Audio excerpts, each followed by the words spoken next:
안녕하십니까. 예수는 빛교회입니다. 한 해 동안 수고하셨습니다. 참된 한 해가 되셨기를 예수 그리스도의 이름으로 축복하고 기도합니다. 12월 31일 예배 새 시대의 복음이라는 제목으로 함께 나눌 하나님의 말씀은 마가복음 2장 13절에서 22절까지의 말씀입니다. 제가 가진 신약성경 55면입니다. 함께 본문 말씀 보겠습니다. 신약성경 복음서에 있는 마가복음 2장 13절에서 22절까지의 말씀입니다. 하나님의 말씀에 경청하십시오. 예수께서 다시 바닷가에 나가심에 큰 무리가 나왔거늘 예수께서 그들을 가르치시니라. 또 지나가시다가 알페오의 아들 레위가 세관에 앉아 있는 것을 보시고 그에게 이르시되 나를 따르라 하시니 일어나 따르니라. 그의 집에 앉아 잡수실 때에 많은 세리와 죄인들이 예수와 그의 제자들과 함께 앉았으니 이는 그러한 사람들이 많이 있어서 예수를 따르미러라. 바리새인의 서기관들이 예수께서 죄인 및 세리들과 함께 잡수시는 것을 보고 그의 제자들에게 이르되 어찌하여 세리 및 죄인들과 함께 먹는가? 예수께서 들으시고 그들에게 이르시되 건강한 자에게는 의사가 쓸데없고 병든 자에게라야 쓸데가 있느니라. 나는 의인을 부르러 온 것이 아니요 죄인을 부르러 왔노라 하시니라. 요한의 제자들과 바리새인들이 금식하고 있는지라. 사람들이 예수께 와서 말하되 요한의 제자들과 바리새인의 제자들은 금식하는데 어찌하여 당신의 제자들은 금식하지 아니하나이까? 예수께서 그들에게 이르시되 혼인집 손님들이 신랑과 함께 있을 때 금식할 수 있느냐? 신랑과 함께 있을 동안에는 금식할 수 없느니라. 그러나 신랑을 빼앗길 날이 이르리니 그날에는 금식할 것이니라. 생배 조각을 낡은 옷에 붙이는 자가 없나니 만일 그렇게 하면 기운 새 것이 낡은 그것을 당겨 헤어짐이 더하게 되느니라. 새 포도주를 낡은 가죽 부대에 넣는 자가 없나니 만일 그렇게 하면 새 포도주가 부대를 터뜨려 포도주와 부대를 버리게 되리라. 오직 새 포도주는 새 부대에 넣느니라 하시니라. 아멘. 예수님이 선포하신 하나님 나라의 복음은 단순한 가르침을 넘어서 바리새인들의 엄격하고 형식적인 율법주의와 깊은 차원에서 계속해서 충돌을 일으킵니다. 이 충돌은 단순한 해석의 차이가 아니라 근본적인 신앙과 삶의 방식에 대한 이해의 차이에서 비롯되었습니다. 예수님과 바리새인들 사이의 이러한 긴장은 죄인을 바라보는 시각과 율법을 해석하는 방식에 있어서도 마찬가지로 아주 극명한 대조를 이루었습니다. 바리새인들은 율법을 엄격히 준수하는 것을 통해 하나님의 은혜를 얻으려 했지만 예수님은 하나님의 사랑과 용서가 죄인들에게도 미친다고 가르쳤습니다. 오늘 본문을 통해 우리는 예수님이 선포하신 새 시대의 복음을 깊이 있게 이해하고자 합니다. 한 해를 마치며 이 복음은 전통적인 율법주의를 뛰어넘어 하나님의 무조건적인 사랑과 은혜를 강조한다는 것을 발견하기 원합니다. 이는 당시 사회에서 큰 파장을 일으켰으며 오늘날에도 우리 신앙생활에 대한 지대한 영향을 미칩니다. 우리는 이해 확장을 통해 예수님이 바라보셨던 하나님 나라의 진정한 의미와 그것이 우리 삶 속에서 어떻게 현실화될 수 있는지를 탐색할 수 있습니다. 또 이 과정에서 우리는 끊임없이 자신의 신앙을 성찰하고 예수님의 가르침이 우리 삶에서 어떻게 구체화될 수 있는지에 대해 깊이 고민하게 됩니다. 깊은 이해와 성찰의 여정에서 우리는 하나님의 사랑과 은혜, 용서와 포용이 우리 삶에서 어떻게 구현될 수 있는지 생각해보고 그것을 우리의 새로운 한 해의 시작의 기회로 삼기 원합니다. 복음의 깊은 메시지를 마음에 새기며 우리 각자의 삶 속에서 실천하는 삶을 지향하도록 서로를 격려하며 우리 한 해를 마무리하기 원합니다. 예수님이 선포하신 새로운 시대를 살아가는 우리 모두의 여정을 기대하며 오늘 말씀을 시작합니다.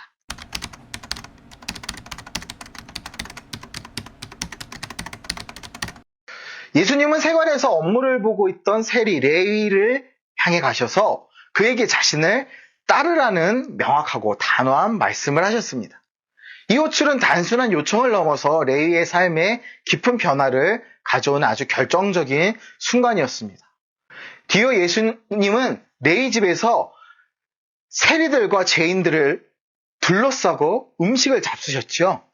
이러한 행동은 당시 사회규범과 종교적인 순수성을 중시하는 바리새인들의 가르침에 아주 정면으로 도전하는 것이었습니다. 세리들은 사회적으로 창기와 동등한 죄인으로 여겨졌고 이들과의 교제는 극도로 경계되었습니다. 경건을 자처하는 바리새인들은 세리들과의 식탁 교제를 통한 어떠한 연결고리도 피했습니다. 그러나 예수님의 이러한 행동은 즉각적으로 바리새인들의 비난과 오해의 대상이 될 수밖에 없었죠. 바리새인들은 새 시대의 복음을 전파하시는 예수님의 본질을 근본적으로 이해하지 못했지요. 예수님은 자신의 의에 안주하며 교만해진 자들을 찾아서 구원하러 오신 것이 아니었습니다.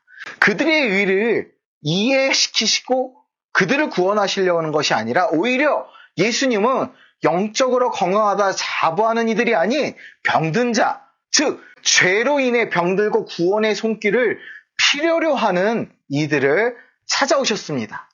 곧 환자에게 의사가 필요하다는 그 말씀 그대로 죄인을 위해 오신 것입니다. 이러한 예수님의 사명은 죄인들과의 교제에서 가장 분명하게 나타납니다. 예수님이 죄인들과 식탁을 같이 하신 것은 단순히 사회적 관습을 넘어서는 행동이 아니라 죄인들을 향한 구원의 메시지를 실천적으로 보여주시는 아주 중대한 사건이었습니다. 새 시대의 복음은 바로 이런 죄인들을 위한 것이며 그들에게 희망과 치유를 가져다 주는 것입니다. 이런 예수님의 행동은 당시 사회와 종교 지도자들에게 깊은 도전을 던졌으며 오늘날 우리에게도 중요한 교훈을 전해주십니다. 우리 새 시대의 복음은 모든 이들, 특히 사회적으로 소외되고 죄에 빠진 이들에게 하나님의 사랑과 구원의 손길을 뻗는 것입니다. 예수님의 이러한 사역은 바로 지금 현대를 살아가는 우리에게도 아주 깊은 영감을 주시며 우리 자신의 신앙과 삶에서 이와 같은 포용과 사랑의 태도를 실천하도록 도전합니다.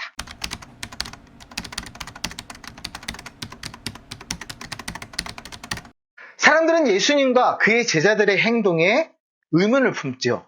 특히 제자들이 금식하지 않는 것을 목격하고 궁금증을 나타냅니다. 당시 요한의 제자들과 바리새인들이 꾸준히 금식을 실천하는 것이 일반적인 종교 행위로 여겨졌습니다.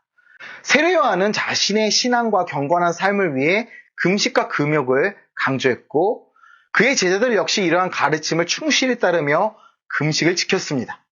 한편 바리새인들은 더욱 엄격하게 일주일에 2번, 월요일, 목요일에 금식하는 것을 일종의 종교적 의무로 여겼죠. 그러나 이러한 바리새인들의 금식은 점차 참된 의미를 상실하고 단순히 형식적인 율법주의로 전락해버렸습니다. 이와 대조적으로 예수님과 함께하는 제자들은 지금 하나님 나라의 기쁨을 맛보고 있는 상태입니다. 그들은 마치 혼인잔치의 손님들처럼 신랑이신 예수님과 함께 즐거운 날들을 보내고 있었습니다. 이런 상황에서 혼인잔치의 손님들이 신랑과 함께하는 동안 금식하는 것은 우리가 상상하기 어려운 일입니다. 하지만 예수님이 십자가에 못 박혀 죽으셨을 때, 즉 신랑이 떠난 후에는 금식하는 것이 적절할 것입니다. 이렇게 새 시대에 실천해야 할 금식은 형식적 율법주의에 얽매이는 것이 아니라 시간과 상황에 따라 적절하게 이루어져야 합니다. 예수님은 이를 통해 금식의 참된 의미와 적절한 실천을 가르치고 있습니다. 금식은 단순한 형식적 행위가 아니라 하나님과의 관계를 회복하고 영적으로 깊이를 더하는 아주 중요한 신앙의 행위입니다. 예수님과 제자들의 금식하지 않는 행동은 단순한 전통적 규범의 거부가 아니라 하나님 나라의 본질적인 기쁨과 그 기쁨이 가져다주는 변화를 강조하는 것입니다. 이를 통해 우리는 단순히 전통적인 관습을 따르는 것을 넘어서서 하나님과의 진정한 관계 속에서 영적 실천의 진정한 의미를 찾아야 함을 깨달을 수 있습니다.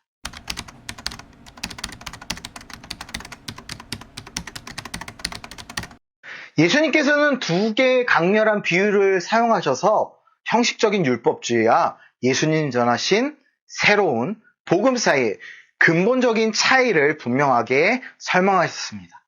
첫 번째 비유에서 생배 조각이 하나님 나라의 복음을 상징함을 보여주십니다. 이 생배 조각은 새롭고 활력이 넘쳐서 변화와 성장의 가능성을 내포하고 있습니다. 반면에 형식적 율법주의는 고정되어 있고 유연성이 결여되어 있어서 죄인을 정죄하고 배척하는 경향이 있습니다. 이러한 생명력 넘치는 하나님 나라의 복음을 낡고 경직된 바리새인들의 형식적 율법주의에 강제로 붙이려고 하면 양쪽 모두 해가 됩니다. 이것은 마치 새 옷에 낡은 옷 조각을 붙이는 것 같아 결국 둘 다 망가뜨리게 되는 것입니다. 두 번째 비유에서는 새 포도주와 낡은 가죽 부대를 통해 이 메시지를 더욱 강조하십니다. 새로운 것은 자유롭고 확장 가능한 공간이 필요하며 새 포도주가 발효하면서 확장하는 과정을 견딜 수 있는 새 부대가 필요합니다. 반면에 낡은 가죽 부대는 이미 형태가 고정되어서 딱딱하여지고 새 포도주의 활력을 견디지 못하고 결국 모두 파괴되게 됩니다. 이 비유를 통해 예수님은 형식적 율법주의에 갇힌 바리새인들이 하나님 나라의 생명력을 넘치는 복음을 온전히 담아내지 못함을 지적하고 계십니다. 바리새인들은 자신들의 형식적 율법주의에 안주하여 예수님을 비난하고 정죄했으나 예수님은 그들의 낡은 방식에 하나님 나라의 새롭고 생동감 있는 복음을 담을 수 없음을 분명히 하셨습니다. 이러한 비유를 통해 예수님은 우리에게 영혼이 없는 종교적 형식주의와 율법주의를 버리고 예수 그리스도의 복음이 주는 활력과 생명력을 받아들일 것을 촉구하십니다. 우리의 신앙생활에서도 형식적인 규칙이나 전통에 얽매이지 않고 하나님 나라의 새로운 활력과 변화의 능력을 경험할 수 있도록 우리는 마음을 열어야 합니다. 예수 그리스도의 복음은 단순한 교리나 법칙을 넘어서 우리 각자의 삶 속에서 생명을 품고 불어넣고 변화를 가져오는 힘이 됩니다.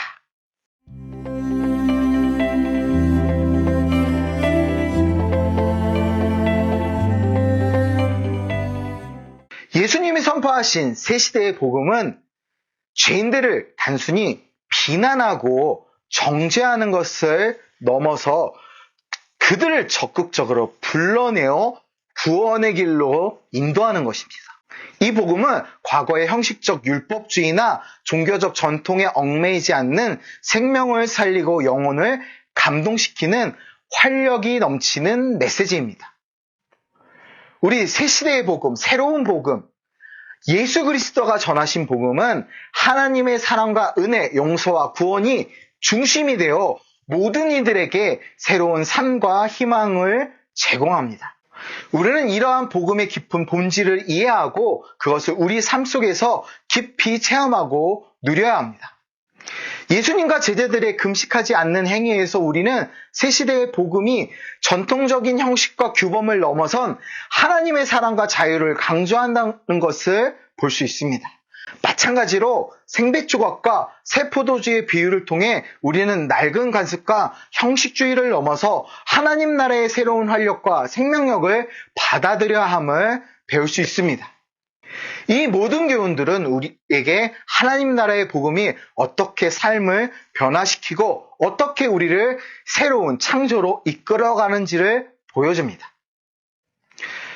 자, 우리는 예수님의 가르침을 마음에 새기고 예수님이 새 시대의 복음이 우리 삶에서 현실화되도록 우리가 힘쓸 수 있도록 노력해야 합니다. 종교적 형식주의나 과거의 교리에 얽매이지 말아야 합니다. 예수 그리스도가 주시는 삶의 변화와 새로운 시작을 매일매일 경험해야 합니다. 예수는 빛교회는 선교하는 교회입니다. 선교도 매일매일 변화합니다. 선교를 영어로 미션이라 합니다. 하나님께서 여러분에게 주신 미션은 무엇입니까? 우리 삶에서 이 새 시대의 복음이 풍성하게 열매 맺으며 그 방법과 그 길은 각자 여러분에게 미션으로 주셨습니다. 우리를 통해 다른 이들에게 그 예수님의 사랑과 희망이 전달되기를 기도하며 축복하며 이 한 해 하나님의 은혜가 풍성히 이루어지셨기를 축복하며 기도합니다. 감사합니다.